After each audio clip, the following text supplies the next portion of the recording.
One, two, three, and... Yo, what's up mga riders? Nandito nga pala ako ngayon sa Malaybalay City, Bukidnon at naglakad-lakad ako dito papuntang sentro. Galing tayo doon sa Malaybalay City Hall. At sa paglalakad ko nga, may nakita ako dito mga wall painting. Nagkakaisang mga Pilipino at pinamumunuan ni President Duterte. Kasama dyan ang AFP, PNP at DILG. Nung nakita ko itong wall painting na ito, naging kampante ako na maglakad lalo dito kahit gabing-gabi na. At alam nyo ba, mahal na mahal din ng mga taga-Bukidnon si President Duterte. Dahil nung naglalakad ako, marami ako nakikita mga poster na nakalagay ay "We stand with FPRRD." At pagkatapos naman ng concert doon sa may Malaybalay City Hall, ang mga tao nagsisigawan ng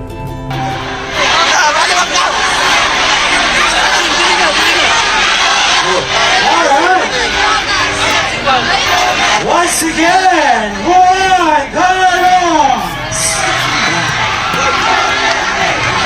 Nagkakayong salamat!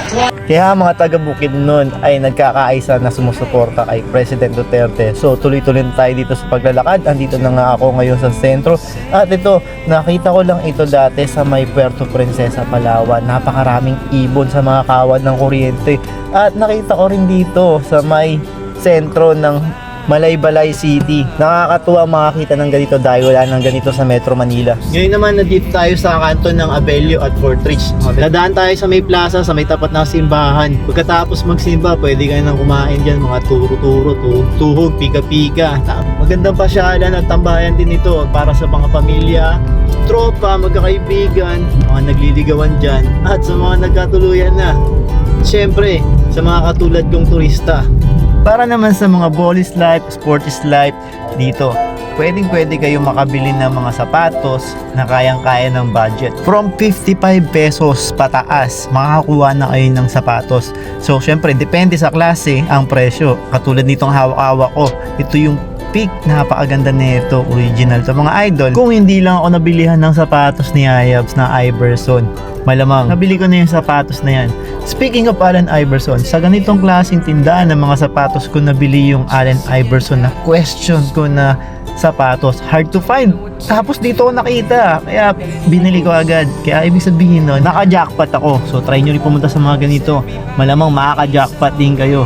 So ito na, lakad na tayo ulit pabalik ng hotel doon sa malapit sa City Hall, sa may Loisas. At ito, pinasok ko ulit itong isang tindahan ng sapatos. Ayan, no, yung mga binibenta nilang sapatos. Segunda mano yung mga yan, mga idol. Huwag kayong maghanap ng brand new. Pag naghanap kayo ng brand new, doon kayo sa mall pumunta, huwag sa ganito. So kung may sapatos ka naman na at larong-laro ka na pero wala kang bola, try mo si Doride, bola ng Pinoy, bola ng bayan. Napakamura lang nito. Pero yung quality, kayang-kaya maipagsabayan sa mga branded na bola. Official ball din ito ng Junior MPBL. O diba, ibig sabihin, napakaganda ng quality. So kung saan makaka-order ng bola na yan, merong link sa comment section. Click nyo lang yan at dadalhin na kayo sa shop. And let's go, lakad na ulit. Masarap maglakad dito dahil ang klima dito para siyang Tagaytay. Malamig dito. Kahit sa tanghali, hindi mo na kailangan ng aircon para magpalamig. Tapos kung magkakape ka naman o kaya magno-noodles, yung may sabaw na mainit, kailangan higupin mo agad ito dahil mabilis lang din ito lalamig. Kung gusto niyo rin pala pumunta ng Bukidnon at magbakasyon dito at mag-adventure dito, pabook na kayo sa amin sa Doride Travel at sa 7 Stars. Kami nang bahala sa inyo dito. Cagayan, Bukidnon, kami din. Let's go. Tara na, punta na kayo dito.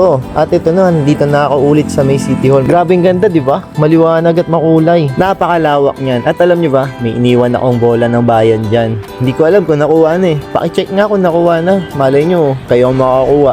At ito, nandito na tayo sa may arko ng Malaybalay City. Naghahanap ako ng mabibilihan ng lechon manok. Gutom na kasi ako. Layo ng nilakad natin. Kaso, naubusan na ako. Kaya ito, pabalik ako. Pupunta tayo dito sa barbecuehan. Tagli 5 piso lang yan mga idol. At yung manok dito, napakamura, 35 pesos. So, bumili ako ng marami para makapagmukbang mamaya dun sa live. Panoorin nyo na lang yung live. Naipost ko ng una yung live. So hanggang dito na lang mga idol. Maraming salamat. 25,366 steps tayo. Ikaw, ilan yung steps na nagagawa mo sa isang araw? Kaya ba bang burahin yan? And I'm bounce out.